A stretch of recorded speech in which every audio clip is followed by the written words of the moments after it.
Baik pemirsa, tadi sudah dijelaskan oleh Dr. Yusuf apa yang menjadi syarat-syarat sehingga kemudian nanti pemerintah bisa melakukan pelonggaran terhadap berbagai macam kebijakan pembatasan di tanah air ini. Tadi Prof. Zubairi juga sudah memberikan apa saja yang juga menjadi pertimbangan seharusnya sebelum pemerintah ini menerapkan pembebasan dari pembatasan atau setidaknya bukan pembebasan tapi memang pelonggaran dari pembatasan tersebut. Jadi jumlah kasus yang memang menurun secara drastis, kemudian juga cakupan vaksinasi salah satunya. Ini menjadi salah satu hal yang juga dilakukan oleh berbagai negara yang melakukan pelonggaran sehingga kebijakan tersebut yang dilonggarkan bukan merupakan keputusan yang nekat tapi juga melalui berbagai macam pertimbangan lebih lanjutnya. Nah, mengenai hal ini sebenarnya bagaimana cakupan dari vaksin di tanah air sendiri, Dr. Nadia? Beberapa waktu lalu saya sempat berbincang-bincang dengan beberapa narasumber juga yang mengatakan bahwa memang terutama untuk vaksinasi kedua ini masih banyak yang belum mendapatkan, terutama mereka para lansia dan juga mereka warga yang tinggal mungkin di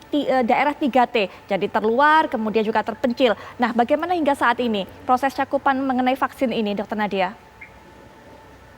Iya, jadi kalau kita lihat proses cakupan vaksinasi saat ini ya, kalau kita lihat jumlah orang yang divaksin, tentunya saat ini sudah mencapai 189 juta dosis vaksin yang kita suntikan. Artinya kurang lebih kita 9% lagi ya dari target 208 juta. Sementara untuk dosis kedua itu sudah mencapai 138 juta atau kurang lebih ini adalah 66,5% ya dari sasaran 208 juta. Dan memang kalau untuk vaksinasi booster karena memang baru kita mulai ya, baru sekitar 7,7 jutanya nih yang mendapatkan vaksinasi.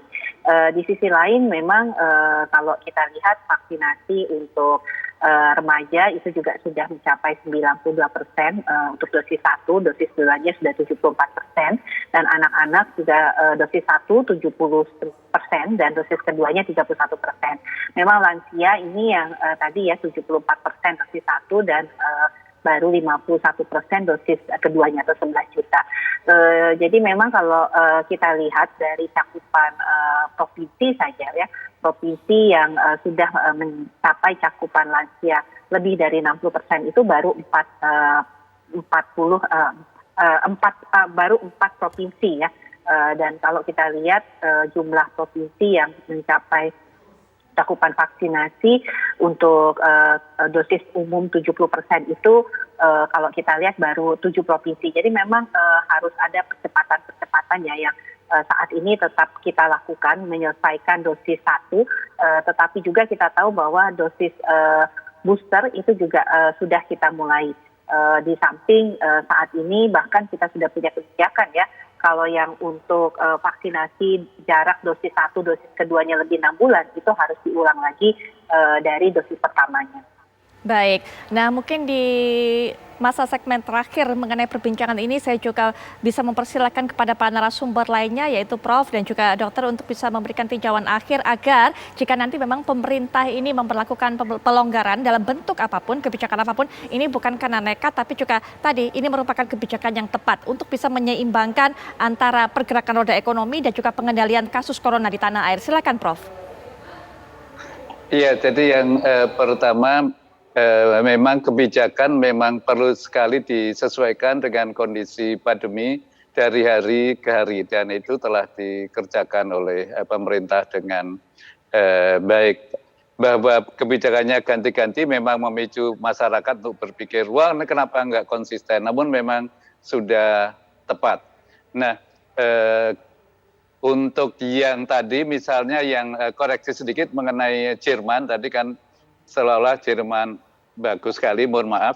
Namun Jerman sekarang posisi dunia itu dalam waktu seminggu sudah masih nomor 2. Dulu nomor 1 setelah Amerika saya, nomor 1 Rusia, nomor 2 Jerman. Jerman itu dalam seminggu pertama, seminggu terakhir kasus barunya 1.277.000, 1,2 juta. Dan yang meninggal dalam 7 hari terakhir ini 1.231. Jadi memang lumayan, jadi kalau mau nanti berpikir untuk agak longgar, tolong dilihat juga jumlah kasus di luar negeri itu bagaimana dan angka kematian bagaimana. Amerika yang sekarang 6 negara bagian sudah lepas masker boleh, ternyata angka kematian dalam seminggu ini Amerika banyak banget, 13.888. Jadi memang be careful, lebih baik kita seperti sikap pemerintah sekarang lebih baik agak konservatif daripada agak cepat melonggarkan. Tolong diingat bahwa bulan Mei tahun lalu itu ada 8 negara yang sama. Kita damai aja deh, ternyata gagal termasuk Israel, kemudian langsung melonjak tinggi. Jadi memang waktu itu salahnya adalah karena mereka berhadapan dengan Delta. Kalau Delta memang tidak boleh damai, tapi kalau yang Omikron ya nanti pelan-pelan kalau sudah waktunya kita bisa berpikir untuk melonggarkan. Baik, bagaimana Sekarang belum.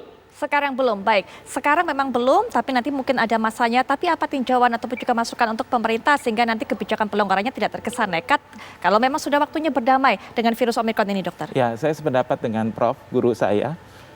Saya melihat data tahun lalu. Pada tanggal 12 Juli 2021, kita mencapai di Jakarta 14.619. Dan dalam tempo 8 hari kemudian terjadi kematian yang sangat tinggi tanggal 20 Juli 2021, yaitu 260 per hari di Jakarta. Nah, pelajaran ini adalah pelajaran yang sangat bermanfaat. Dan sebagai seorang public health, saya belajar untuk mencegah terjadinya ledakan. Baik. Jadi edukasi harus ditingkatkan. Jadi perlu kajian yang tepat, tapi jangan terlalu nekat kalau menurut saya. Baik. Itu aja, Mbak. Dokter, terima kasih untuk masukannya juga, tinjauannya juga. Terima kasih Prof. Supairi sudah meluangkan waktunya untuk bisa memberikan informasi ini kepada kami. Dokter Nadia juga terima kasih. Dan kita harapkan juga segala rencana pemerintah ya, ini bisa menanggulangi lonjakan kasus yang terjadi saat ini dan termasuk juga memperluas dan mempercepat cakupan vaksin. Sekali lagi terima kasih Dokter Nadia.